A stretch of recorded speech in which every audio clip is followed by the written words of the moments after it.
Hey guys, welcome back to my channel after so long. So आज चाहिँ म बिर्तामोड झापामा छु अहिले फर ब्राइडल मेकअप अनि अहिले चाहिँ मेकअपहरू सकिसकेर रिजर्टमा छु। ब्राइड चाहिँ मेरो आफ्नै साथी हुनुहुन्छ र म मेहन्दी र मेकअपको लागि पनि आएको थिएँ। मलाई यस्तो भ्लग्सहरू बनाउन मन लाग्यो किनभने मैले धेरै भएको त कन्टिन्यू नगरेको। सो अब 2 दिनको छुट्टी पनि छ, के गरौँ के नगरौँ भनेर सोचिरहेको। अनि मैले चाहिँ काठमाडौँ जानु पर्यो, यसो फ्रेस पनि भइन्छ, गएर आइन्छ भनेर चाहिँ भद्रपुरबाट फ्लाइट लिएको छु। तर अहिलेको वेदर यस्तो छ, उड्छ उड्दैन केही थाहा छैन। इफ उड्यो भने म तपाईँहरूलाई मेरो कम्प्लिट डेको भ्लग देखाउने छु। यो रुममा भिडियो बनाऊँ भनेको कस्तो टाइलले गर्दाखेरि वासरुम जस्तै देखिरहेको छ कि त्यही भएर। तर यो चाहिँ रुम हो गाइस।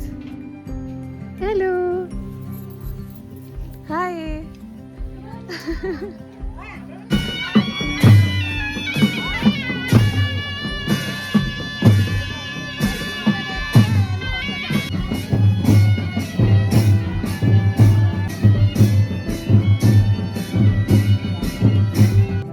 मेरो फ्लाइटको लागि चाहिँ एकदमै ढिलो भइसकेको थियो र म चाहिँ एयरपोर्टतर्फ लागेँ। भर्खरै जन्ती आउनुभएको थियो, जन्ती पनि ढिलो आउनुभयो। सो मैले बिहे चाहिँ मजाले एटेन्ड गर्न पाइनँ।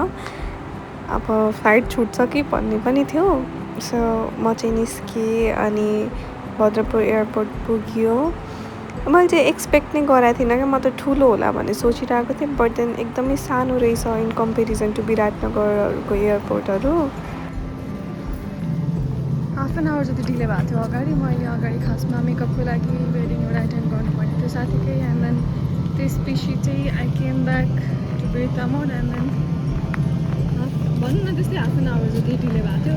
आई डोन्ट नो वाइ होइन, मतलब बच्चैदेखि एउटा बुद्ध एयरलाई चाहिँ यस्तो ट्रस्ट गरिन्छ, एकदम ट्रस्ट गर्दी लाग्छ कि मलाई बुद्ध एयर चाहिँ। बिकज अब आई डोन्ट नो, मेबी मेरो मेमोरिजमै बुद्ध एयरको एकदमै गुडवाला मेमोरिज भएर होला। हाम्रो काठमाडौँसम्म उडानको समय 55 मिनट हुनेछ र हामी 14,500 फ्युचरमा हुनेछौँ। कृपया आफ्नो सिट।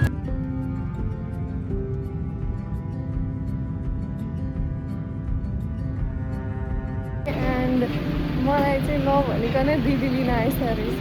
म आफै जान्छु भन्दै थिएँ अनि अहिले कल गर्दा आएँ भनेर भन्दाखेरि चाहिँ सिज हियर अरे। हेलो हेलो, कस्तो महसुस हुँदैछ तपाईँलाई? रमाइलो महसुस हुँदैछ। Welcome to Kathmandu. Thank you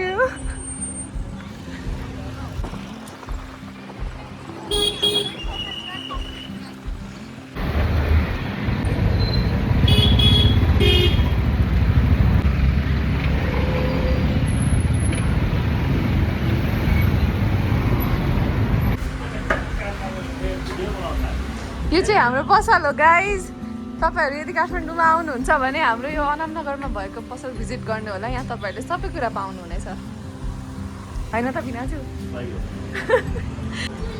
finally सबै यताउता गइसकेर हामी चाहिँ अब हाम्रो घरमा ल्यान्ड गर्दैछौँ। लेट्स गो दर्शन। हजुर हो, भर्खरै सन्चै हेर्छुन्छ। हजुर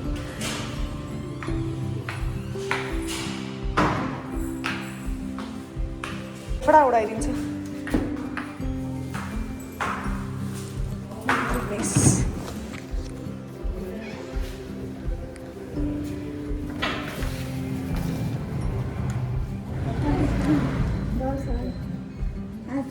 आइपुग्यो। के अरे माथि घुमायो कि 25 मिनट जति, अनि त्यसपछि डिले पनि भयो 45 मिनट जति। एकदम ठिक छ, सन्चै हेर्छुन्छ भन्छ न। त्यो उयोहरू देखेर चाहिँ मलमहरू त्यो बाबुको यस्तो कालो छ कि मेरो बाबुले यस्तो स्कार्स त्यो एउटा त्यो मैले बेच्ने होइन नि त। कतिले कसरी त्यो गरेर मैले त एडभर्टाइज गरिदिएको मैले खास। त्यो मेडिकलहरूमा पाउँछ। के रे नाम? म हजुरलाई पठाइदिन्छु। मलाई पठाइदिनु हामीलाई त्यो। जाउँ न क्या दिदी प्लिज। हाम्रो काठमाडौँ, राम्रो काठमाडौँ।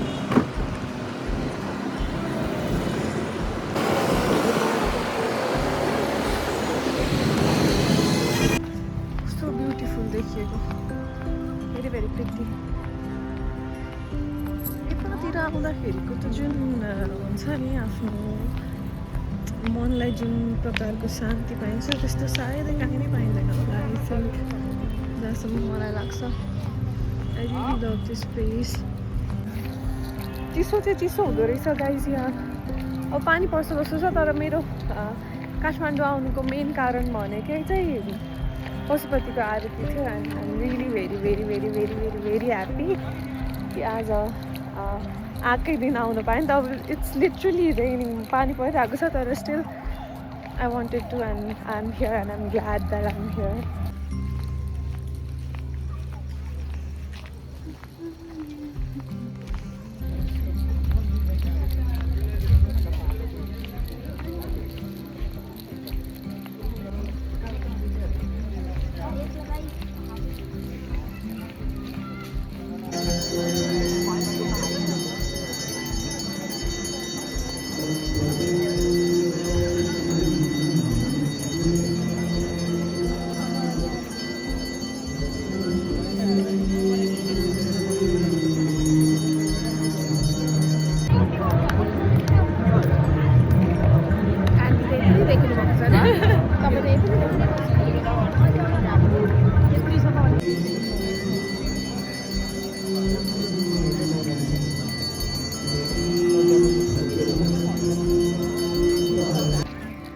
सिरियस कुरा भन्छु है इफ होइन जस्तो सुकै लाइक हाम्रो लाइफमा कसैको लाइफमा 100 प्रब्लम्स भइरहेको छ वर्क्सहरूले गर्दाखेरि पनि एकदमै हेक्टिक भइरहेको छ प्रेसर फिल भइरहेको छ केही कुराले 100 अफ प्रब्लम्स छ केही कुराको भने पशुपतिनाथ आउनु पशुपतिनाथको आरतीमा बस्नुहोस् एन्ड हजुरको इफ 100 अफ प्रब्लम्सहरू छ भने पनि त्यो कम्प्लिटली जेरो भएर जान्छ होइन अनि इफ त्यो जेरो भइसकिसकेपछि चाहिँ हामी जुन फर्किन्छौँ नि घरमा सेम त्यो 100 प्रब्लमबाट एउटा पनि रिपिट हुँदैन क्या like so much relief so much आनन्द हुन्छ नि त्यस्तो खालको हुन्छ मैले चाहिँ लगाएर आएको विन्ड चिटर नै बिर्सेछु क्या अघि अनि फेरि म उता गएर अनि लिएर आएको दुईचोटि दर्शन गरेँ मैले दुईचोटि दर्शन गर्न पाएँ दिदीहरू अगाडि पर्खिरहेको छ देखिरहेको छ होला मलाई देखिरहेको छ